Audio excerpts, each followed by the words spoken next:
This morning, Rania Masri was in a debate on Syria, Amy Goodman's Democracy Now! Program, with a spokesperson for the Syrian LCC, Local Coordinating Committees.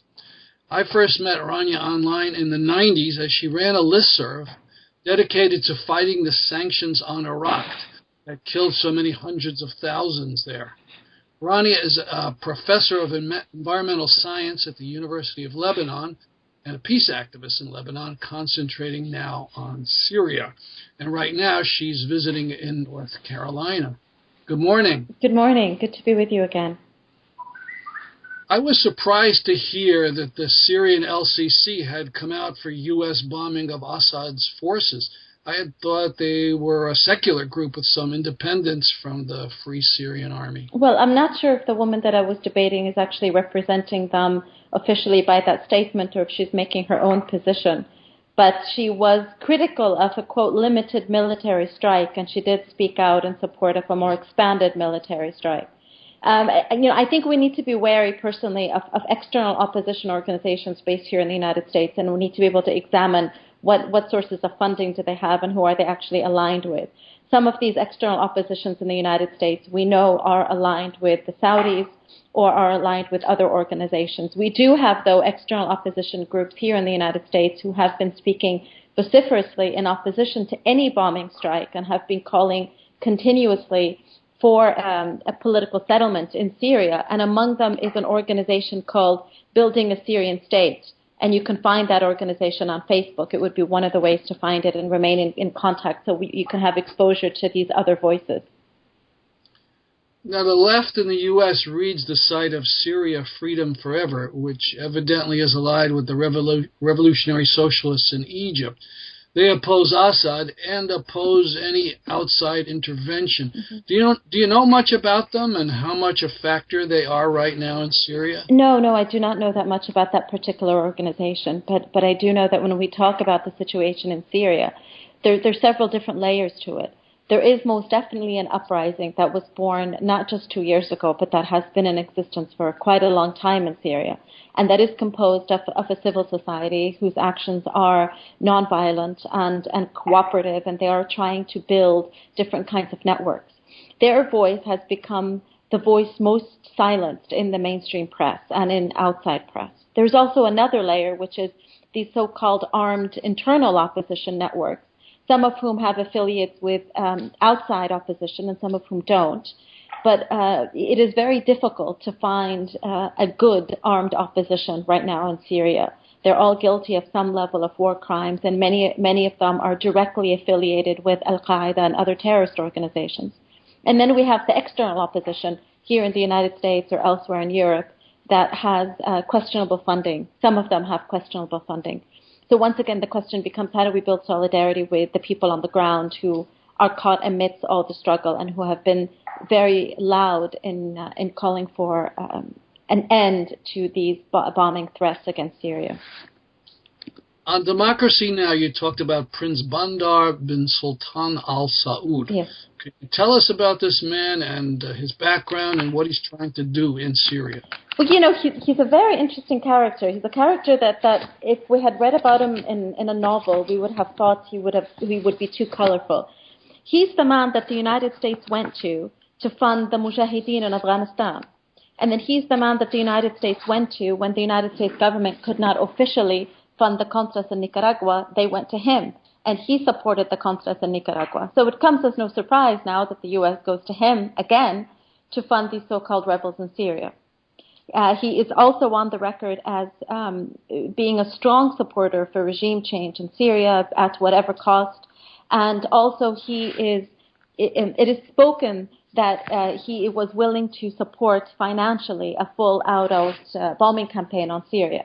And of course, when we look at him more deeply, we know that this is not a man who has any track record of supporting democracy or human rights or transparency in any shape or form.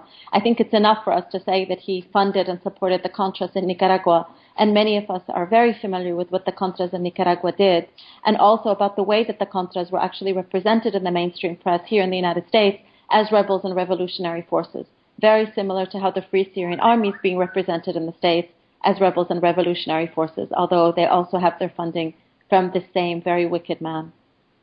And, just the name Al Saud, Saudi Arabia, one of the most reactionary places on earth, women's rights, democracy, labor unions. Yes. I mean, it's often described as moderate in the U.S., but that just means that it goes along with what the oil companies want. Yes. But to think that Saudi Arabia could be a force for democracy is bizarre. Yes, and we have a saying in Arabic, قُلْ مَنْ تُعَاشِرْ أَقُلْ مَنْ أَنْتَ. Tell me who your allies are, and I'll tell you who you are. And when we look at the United States allies in the region in support of these bombing campaigns against Syria or in support of their policies in Syria, we see that they're either supported by petro-monarchs, be they in Saudi Arabia and Qatar, or by Israel, on the other hand, which, of course, has its own track record of repressive behavior and apartheid and a lack of an egalitarian democracy. And still, if that's not enough to convince us, we have only to look at the United States' history itself in the region and how the United States has not only supported dictators in the region, but has also actively deposed democracies in the region. And again, the way that the United States treats the Middle East is no exception to how it treats other areas. And we can, again, look no further than South America and Central America to get a taste of what U.S. policy is actually like. Now, you're Lebanese, and some, I guess, will say, well, she's just with a Lebanese faction that defends Assad. But could you talk about how the Assad dynasty has dealt with Lebanon and Lebanese during the Civil War and over the years? One can argue that because I'm Lebanese, I also have something at stake, and I also have a long history of knowing what the Assad regime is capable of, and of rejecting this binary if we're either with the bombing or we're with the Assad regime.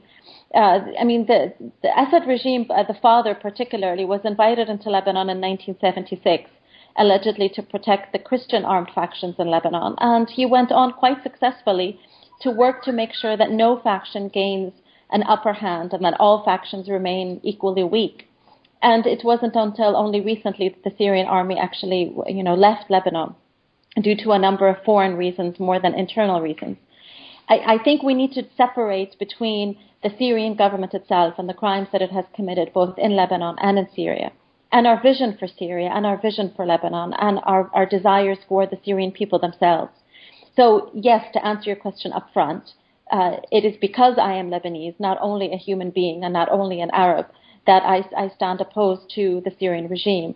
But it is also because I personally have tasted what war is like, and my country has experienced invasions and occupations, that I am all the more sensitive to a foreign intervention under any rubrics, and all the more sensitive to these statements of a humanitarian military intervention. We know there is no such thing. What we need to be calling for is an end of all the violence in the region, a weapons of mass destruction free zone throughout the region, inclusive of Israel, and to work together with civil society and make sure that civil society itself gets the upper hand at the negotiating table so we can work towards a democratic, transparent government, be it in Syria or in Lebanon or eventually in Israel itself.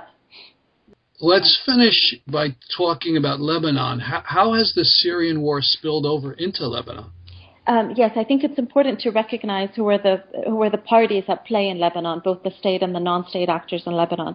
And let me first state that we have one major political party known as the Future Movement that has been supported by the Hariri clan. And this political party has been ensuring that the borders between Lebanon and Syria stay porous enough so that the arms trade that's being purchased by the Saudis and bringing weapons in from Sudan and from Libya can continue to go into Syria without any repercussions and without any checkpoints. So there is quite a porous border. And so you have this political party that is on the record as being in support of a regime change in Syria and in support of the Free Syrian Army.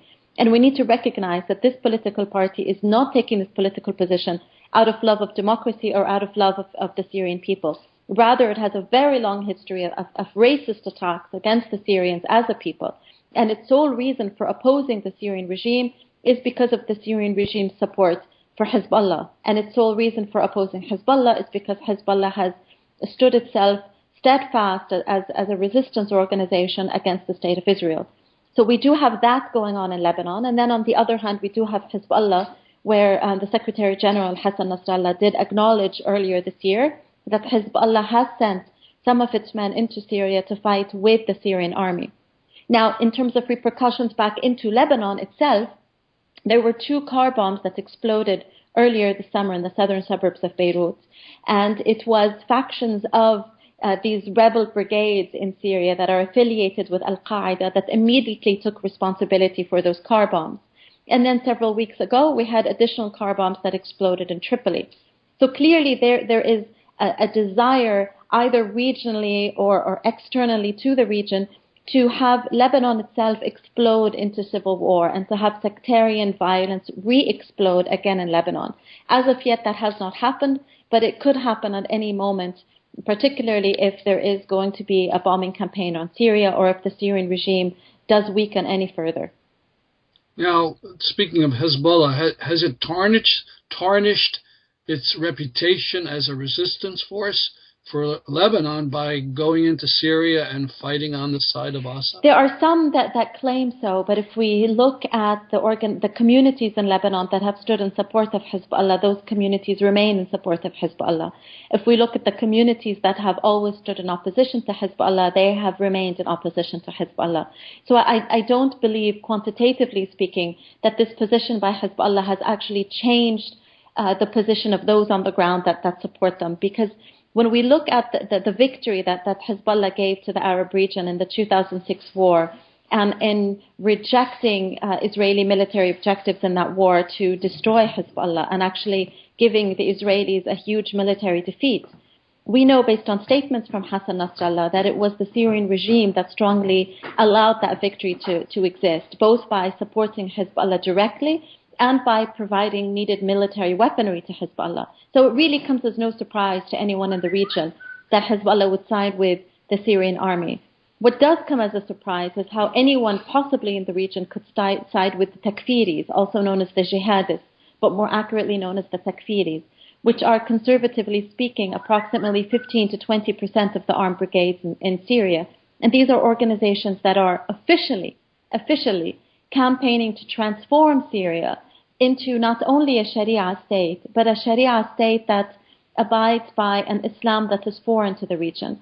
They are officially struggling to commit genocide against more than 40% of the Syrian population. Why anyone in the region would support such organizations and not recognize the blowback that these organizations would have to the region and arguably to the whole world, I find to be not only criminal, but extraordinarily irrational. Well, this has been fascinating. I don't want to take too much of your time. I'm sure you're going to be doing a lot more interviews. I want to thank you very much for this interview. Thank you very much, Stanley. I appreciate your time as well. And I want to thank everyone who has been listening to this interview on The Struggle.